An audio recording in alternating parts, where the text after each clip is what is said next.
Inilah detik-detik peristiwa kecelakaan yang melibatkan truk sampah dan beberapa kendaraan di Thailand. Saat melaju dengan kecepatan tinggi, sebuah truk sampah kemudian tiba-tiba hilang kendali hingga terguling di sebuah tikungan. Naas, truk sampah tersebut juga mengenai sebuah mobil yang sedang melaju dari arah berlawanan, serta mengenai seorang pemotor yang hampir saja tertindas ban truk. Beruntung pengemudi motor berhasil menghindar usai masuk ke dalam parit. Saat ini pengemudi truk dan beberapa orang yang menjadi korban kecelakaan tengah menjalani perawatan di rumah sakit setempat.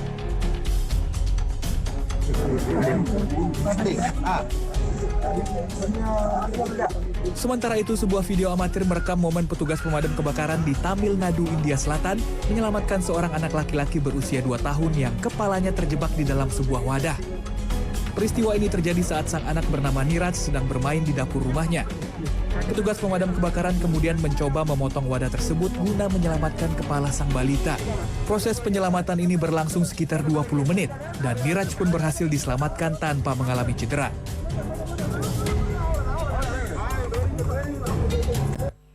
Ledakan besar yang terjadi di Beirut, Lebanon pada Selasa lalu tidak hanya menyebabkan kerusakan luas, namun juga menyisakan momen haru yang diunggah warganet. Seperti sepasang pengantin yang harus melewatkan sesi foto pernikahan dengan penuh luka-luka, hingga aksi heroik seorang ayah yang bertaruh nyawa menyelamatkan buah hati.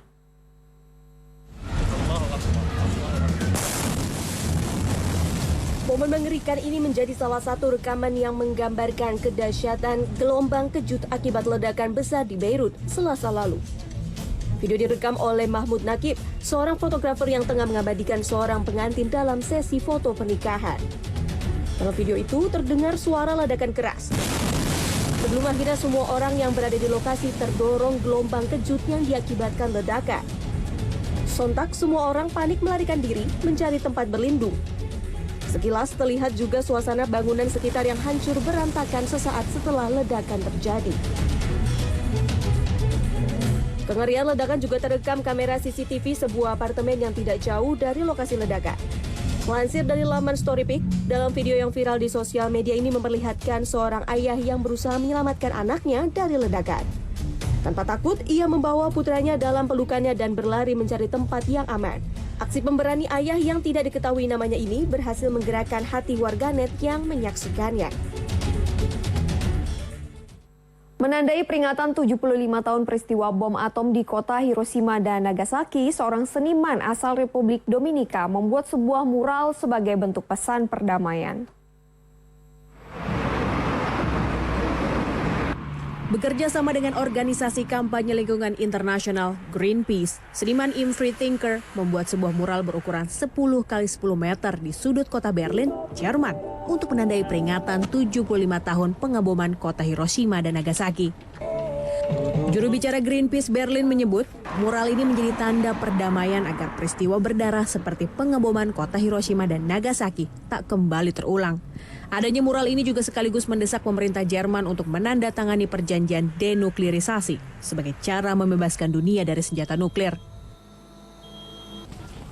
Sementara itu, sebelum matahari terbit, warga di kota Hiroshima, Jepang meletakkan bunga di tugu peringatan korban bom atom pada Kamis pagi. Setiap tahun, warga berbondong-bondong menyambangi tugu peringatan bom atom untuk mendoakan kerabat dan anggota keluarga yang menjadi korban. Bom atom yang jatuh di kota Hiroshima menewaskan sekitar 140.000 jiwa, di mana sebagian besar merupakan warga sipil dan anak-anak. Berselang 3 hari kemudian, Amerika Serikat kembali menjatuhkan bom atom di kota Nagasaki dan menewaskan 70.000 jiwa. Peristiwa ini menyebabkan Jepang menyerah dan mengaku kalah dalam Perang Dunia Kedua. Berikut ini adalah serangkaian berita mancanegara yang sudah kami rangkum untuk Anda dalam International Minute. Kebakaran lahan melanda kawasan Marseille, Perancis pada Selasa waktu setempat. Sedikitnya 22 orang terluka dan 2.700 orang terpaksa dievakuasi. Api diduga menyebar cepat akibat hembusan angin yang kencang. Sejumlah area permukiman dan perkemahan ikut tersapu kobaran api. Lebih dari 1.800 petugas pemadam kebakaran diterjunkan guna memadamkan api. Hingga kini penyebab kebakaran belum diketahui. Sedikitnya 33 orang terluka akibat ledakan yang terjadi saat massa di kota Karachi, Pakistan berunjuk rasa pada Rabu waktu setempat. Unjuk rasa digelar untuk memperingati 1 tahun keputusan pencabutan status otonomi khusus Kashmir oleh pemerintah India. Menurut keterangan saksi mata, dua pria yang mengendarai sepeda motor terlihat melempar paket bungkusan yang mengakibatkan ledakan. Menurut keterangan saksi mata, dua pria yang mengendarai sepeda motor terlihat melempar paket bungkusan yang mengakibatkan ledakan. Otoritas setempat mengatakan paket tersebut diketahui berisi petasan. Insiden ini kini tengah diselidiki pihak kepolisian. Unjuk rasa anti rasisme di Portland, Amerika Serikat kembali berujung ricuh. Para pengunjuk rasa menyerang gedung kantor kepolisian Portland East Precinct dengan balok kayu dan melemparkan batu besar ke arah gedung. Kepolisian kemudian menyatakan aksi unjuk rasa sebagai kerusuhan usai meyakini sebuah alat peledak ditinggalkan di luar kantor kepolisian. Sebelumnya gelombang unjuk rasa sempat mereda sejak akhir Juli lalu, namun kembali memanas pada Rabu malam. Para pengunjuk rasa menuntut Biro Polisi Portland untuk dibubarkan dan mengkritik Wali Kota Portland, Ted Wheeler, yang juga seorang komisaris polisi.